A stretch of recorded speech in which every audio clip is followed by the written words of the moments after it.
de que está en la pobreza es una situación insatisfactoria, con lo cual es difícil que esté muy contento. Javier Aullero es autor de Cómo hacen los pobres para sobrevivir. Él está ahora en Texas, pero hizo un trabajo muy interesante con Sofía Servián, hizo este libro, ¿no? Que lo publicó Siglo XXI. Javier, bienvenido. Pablo Dugan desde Buenos Aires te saluda. ¿Cómo andás? Hola Pablo, ¿cómo estás?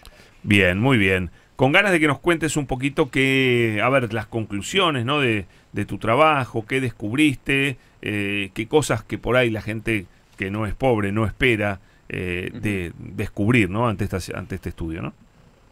Sí, bueno, gracias. Antes que nada, quería aclarar, estoy recién llegado a Texas, estuve en Buenos Aires todo el último mes, donde estuvimos presentando el libro, etcétera, etcétera. Y quería aclarar algo que me parece que hay... Háblame más cerca del micrófono, así te escuchamos mejor. A ver si... Lo más cerca que puedas del micrófono. A ver si me escuchan. Ahí mucho mejor, ahí mejora. Quería aclarar una especie que me parece que hay un malentendido en los análisis que hay recientes sobre la elección de Milei. Dale. Digamos, y que los pobres estarían apoyando masivamente a Milei, cuando en realidad los datos que uno está mirando no demuestran eso. En realidad hay... En las zonas más pobres del conurbano bonaerense, en realidad Milei sale tercero. El voto de Milei es un voto más bien transversal. Es cierto lo que decías al principio, que sí expresa un descontento, pero ese descontento es más bien transversal. No entonces, específicamente de las... Sí, eso lo entiendo, no específicamente de los más pobres. En absoluto. Pero bueno, okay. Respondiendo, quería aclarar eso porque otra vez se presenta un escenario en Argentina que a todos le echamos la culpa a los pobres, ¿no? Claro, es cierto. Son responsables del déficit fiscal, sí, son responsables de la informalización y ahora son responsables de darnos a todos a un candidato ganador que es medio imprevisible. Y yo quiero ya empezar aclarando que no es tan así, digamos. Bueno, está buenísimo. Pero bueno, en respuesta a lo que me preguntaste, perdón, pero quería decir... No, está buenísima la aclaración. Evidentemente es transversal el voto a Milei, pero sorprendió en algunos sectores, ¿no? Del norte del país y demás. Bueno, está hecha la aclaración igual. En realidad creo que en base a nuestra investigación, que duró 3 años, en una zona del conurbano bonaerense sur, que es una zona muy marginal y muy pobre, con altísimos niveles de pobreza y de informalización, digamos, lo que nosotros quisimos es ver cuáles son las estrategias que se dan los más necesitados cuando son abandonados por el mercado formal de trabajo y cuando son abandonados de alguna manera por el Estado, aunque sean asistidos por él. Y lo que hacen es combinar estrategias, desde las redes de reciprocidad y de ayuda mutua, las redes clientelares, la ayuda estatal que llega, digamos, de manera muy fragmentada, los trabajos ilícitos en muchos casos, y buena parte de las estrategias de sobrevivencia son el trabajo informal, digamos. La changa. Sea informal. La changa, y incluso los que tienen trabajos que ellos denominan formales, están sometidos a niveles de explotación muy altos porque trabajan más de 8 horas, no tienen los beneficios sociales que tiene alguien que trabaja de manera formal, etcétera, etcétera, digamos. Pero el otro día, mira, el otro día hablábamos con Emilio Pérsico, que él dice que hay un montón de gente que encontró su changa, qué sé yo, ponele, jardinero o pintor y demás, que no quiere volver al trabajo formal, que no le interesa el trabajo formal, que cree además que nunca lo va a conseguir ese trabajo formal, quiere seguir en su changa, profesionalizarla lo más posible, que en todo caso le gustaría que el Estado le dé un crédito para tener herramientas mejores, pero no... Un poco lo que decía Mayrarian ayer, o sea, no necesariamente no nuestro problema es el mercado, es el entrar empleo al mercado informal. Formal, claro. Exacto. En realidad ahí hay una diría una sociología intuitiva de esta gente, que es que en realidad el mercado formal se ha venido contrayendo hace mucho. Yo miraba cifras, digamos, en los años 70, digamos, cuando yo nací, el mercado informal de trabajo constituía menos del 20% de... Yo nací en el 66, menos del 20%, menos del 20% de la fuerza de trabajo. Hoy más de la mitad de toda la fuerza de trabajo está en el trabajo informal. A esa a esa diferencia se corresponden los crecimientos de la tasa de pobreza en Argentina. Cuando yo nací era menos del 8%, hoy está en el 45%. A más informalización, más pobreza.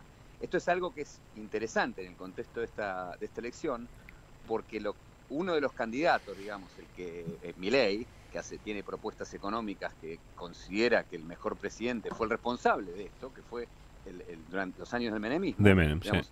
No nos olvidemos que en Argentina, en los años del menemismo representan la primera vez que el crecimiento económico se desengancha del crecimiento del desempleo. Esto es histórico y se habla bastante poco de esto, ¿sí?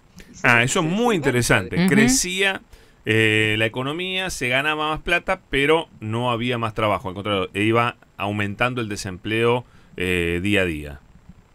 En Argentina el desempleo durante, digamos, el final del menemismo llega al 18% de la población económicamente activa. De ahí no volvimos. Lo que se ha sucedido es la informalización de la fuerza de trabajo. Ahí está digamos, el factor crucial que explica los altísimos niveles de pobreza que hay y las estrategias que se da a esta gente para subsistir, digamos, ¿sí?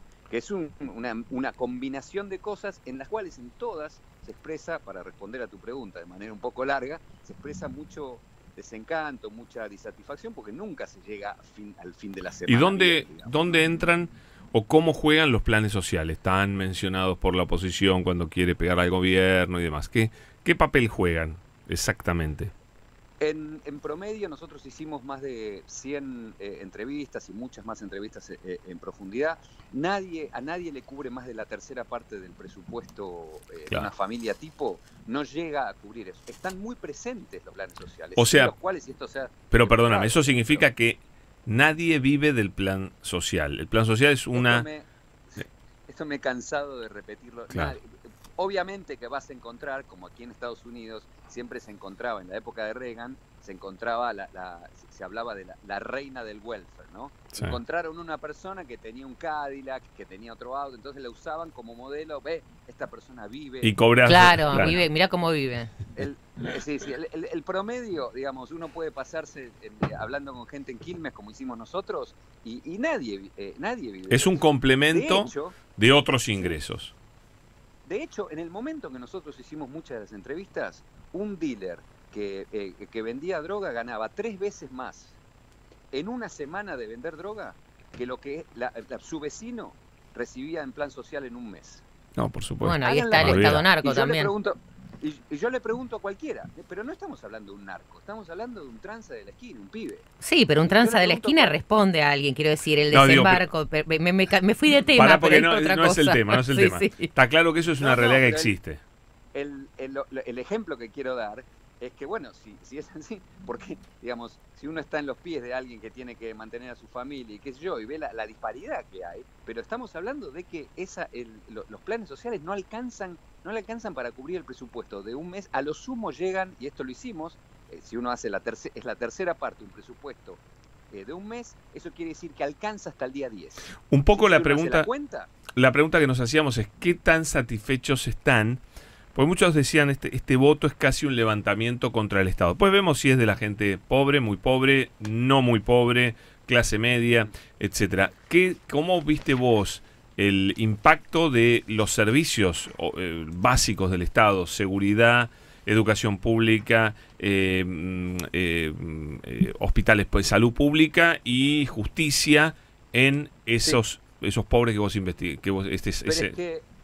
Yo creo que no es secreto para nadie, esto lo reconfirmamos en la investigación, que hay mucha insatisfacción, no solo con el no llegar a fin de mes, sino que las largas colas que transforman a alguien en una especie de paciente del Estado porque no lo atienden nunca, en el tema de la inseguridad, que saben, mi propia coautora, en el transcurso de la investigación le robaron la mochila, la asaltaron en la calle, digamos, el tema de la seguridad es otro tema de la subsistencia, que otra gente no tiene que confrontar. Fijémonos quienes más hablan de inseguridad en Argentina.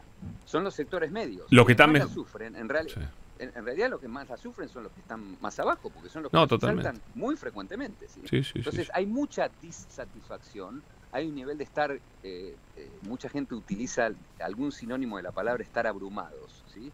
estar abrumados, están cansados, están agotados. Y bueno, eso se expresa, a veces se expresa en las urnas, digamos, pero no hay una correlación directa entre cómo vota la gente y su nivel de satisfacción y insatisfacción. Fijémonos que en muchos casos votaron en las zonas más pobres el candidato, un candidato cuyas propuestas económicas no le están aliviando la penuria a la gente, sin embargo lo volvieron a votar. Entonces no hay una relación directa, pero sí hay una especie de descontento muy general que había, muy similar al que había al final del gobierno de Macri, ¿sí? Muy similar al final del gobierno de Macri. Ok, pero yo creo que esto también va pesando la frustración de otra vez lo mismo, otra vez sopa, otra frustración más. ¿Hay una acumulación o no?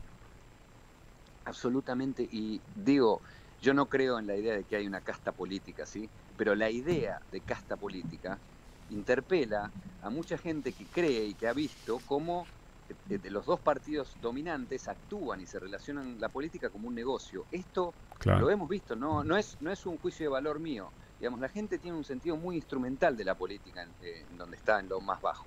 Saben, porque lo han visto, lo han experimentado, han tenido reiteradas interacciones negativas con la política.